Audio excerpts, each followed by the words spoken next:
انہی کا واقعہ ہے، سن لیجیے۔ آپ کا کسب معاش کیا تھا؟ ابھی حافظ مقبول صاحب کے عرس کی بات کیا ہے نا، اور حافظ مقبول صاحب اپنے کسب معاش کے لیے مسجد سے نذرانہ نہیں لیتے تھے نا، وہ اپنے کسب معاش کا اپنا کام خود کرتے تھے۔ حضرت ابو الحسن خرقانی رحمۃ اللہ علیہ اپنے کھانے پینے کا کیا انتظام کرتے تھے؟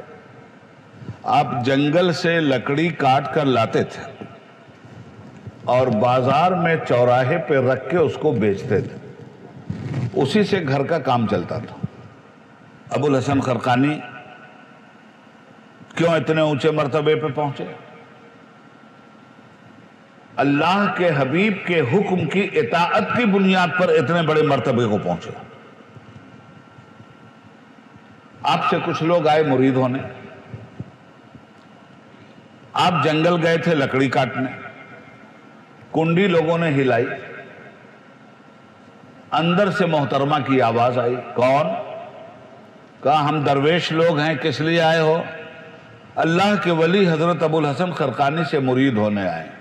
اور وہ جو اس عورت نے دندنا کے گالیاں حضرت ابو الحسن خرقانی کو دینا شروع کیا، انہی کی بیوی تھی، جتنی مہذب گالی ہو سکتی تھی اتنی گالی اس نے حضرت ابو الحسن خرقانی کو دیا۔ ارے کہا کس لفنگے کے پاس آئے ہو؟ کس اچکے کے پاس آئے ہو؟ کس درندے کے پاس آئے ہو؟ کس ظالم و جابر کے پاس آئے ہو؟ کس بدماش کے پاس آئے ہو؟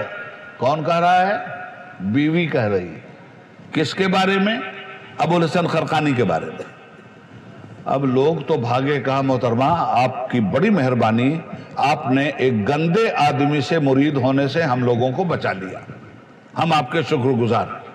اور لوگ چلے، بولے دور کے ڈھول سہانے ہوتے ہیں، ہم نے سنا تھا اللہ کا ولی ہے، یہاں بیوی سے زیادہ شوہر کے عیب کو کون جانتا ہے؟ چل دیے لوگ۔ جنگل کے کنارے ہی کنارے سے بھائی صاحب راستہ تھا، یہ لوگ چلے جنگل کے کنارے کنارے۔ آج حضرت نے لکڑی زیادہ کاٹ لی تھی، تو جب اٹھاویں تو گر جائے، بوجھ گٹھڑ باندھا، اٹھاویں گرے، تو آپ نے ایک آواز دیا، اے اللہ کے بندو، اللہ کے بندے کی مدد کرو۔ اور ارشاد فرمایا گیا ہے کہ اگر تم کہیں پھنس جاؤ اور کوئی عالم اسباب میں مددگار نظر نہ آئے تو اعلان کرو کہ اللہ کے بندوں میں پھنس گیا ہوں، آؤ اللہ کے حکم سے میری مدد کو آؤ، اللہ بھیج دے گا کسی کو مدد کو۔ آپ نے یہی نعرہ جنگل میں لگایا، اے اللہ کے بندوں میری مدد کو آؤ۔ ایک دہاڑ مارا شیر ببر نے اور چند منٹوں میں حضرت کے قدموں میں پہنچ گیا۔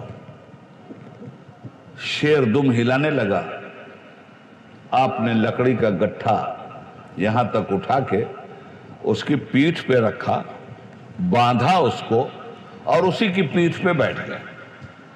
اب شیر کی پیٹھ پہ بیٹھ کے نکل رہے ہیں جنگل سے باہر۔ جب جنگل سے باہر ایک آدمی شیر کی پیٹھ پہ بیٹھ کے نکل رہا ہے اور سامنے سے وہی کارواں گزر رہا تھا جو مرید ہونے آیا تھا، جب ان سبوں نے دیکھا کہ کوئی آدمی شیر پہ بیٹھ کر جنگل سے باہر آ رہا ہے تو چلے بھاگ۔ اب جب وہ بھاگنے لگے تو حضرت نے فرمایا، ارے کہاں بھاگ رہے ہو تم لوگ؟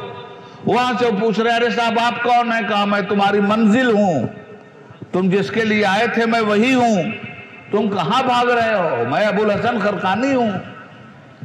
آئے لوگ قریب، ڈرتے ڈرکا، ڈرو مت۔ کہا حضور ہم مرید ہونے، کہا ہاں ہمیں معلوم ہے تم مرید ہونے آئے تھے اور وہاں تمہیں بڑی سوغات ملی ہمارے بارے میں، پتہ ہے ہمیں۔ تو انہوں نے کہا حضور مرید کر لیجئے۔ کہا فرمایا ابھی نہیں، پہلے تم لوگوں سے میں ایک مسئلہ پوچھتا ہوں، اس کے بعد مرید کر لوں گا۔ کہا حضور فرمائیے کیا بات ہے؟ کہا کہ وہ عورت جس کی حفوات تم سن کر آئے ہو، اگر کوئی مسلمان اس کی بیوی ایسی ہو، ایسی بدزبان ہو، ایسی ظالم ہو، اپنے شوہر کے معاملے میں ایسی ناہنجار ہو، تو مجھے یہ بتاؤ کہ اس کو طلاق دینا جائز ہے کہ نہیں؟ ارے لوگوں نے کہا حضور اب تک آپ اپنے گھر میں رکھے کیسے ہیں؟ ہم تو ایک سیکنڈ نہ رکھیں۔ ابھی تک طلاق آپ نے دیا کیوں نہیں اس کو؟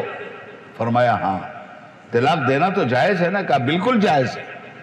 کہا میں بھی جانتا ہوں کہ جائز ہے، مگر جب میں نے اس کو طلاق دینے کی بات سوچی تو مجھے میرے آقا حضرت محمد مصطفیٰ صلی اللہ علیہ وسلم یاد آئے، اور میرے آقا نے فرمایا کہ مسلمانوں، طلاق کو بدرجہ مجبوری دینے کا حق تو تم کو دیا گیا ہے، اور ایسی صورت میں طلاق دینا تو جائز ہے، مگر اللہ تبارک و تعالیٰ نے جتنی چیزوں کو جائز رکھا ہے ان چیزوں میں جو چیز اللہ کو سب سے زیادہ ناپسند ہے وہ طلاق ہے۔ تو کہنے جب دل میں آیا تو میں نے یہ حدیث سامنے میرے آ گئی کہ اللہ کے حبیب نے فرمایا کہ اللہ نے جائز چیزوں میں جس چیز کو سب سے زیادہ ناپسند کیا وہ طلاق ہے، تو میں نے سوچا کہ یہ مجھے گالیاں دیتی ہے تو دیتی رہے، مگر میں اس کو طلاق نہیں دوں گا۔ جو چیز اللہ کو ناپسند ہے میری جان چلی جائے گی میرے رب کی محبت میں، مگر وہ کام نہیں کروں گا جو کام کرنے میں میرا رب اس کام کو ناپسند کرتا ہو۔ جب اتنی نفس کی قربانی دی جاتی ہے تب جا کے ولایت کا جھنڈا ہاتھ میں دیا جاتا ہے۔ تو فرمایا کہ بیوی نافرمان تو اللہ نے شیر کو میرا فرما بردار بنا دیا ہے، بیوی تابع دار نہیں تو رب العالمین نے ایک درندے کو میرا تابع دار بنا دیا ہے۔ مسلمانوں، اللہ کے ولی جس راستے سے گزرتے ہیں اس راستے پہ ہدایت کے پھول بچھاتے جاتے ہیں، اور اس راستے پر برکتوں کا نزول ہوتا ہے۔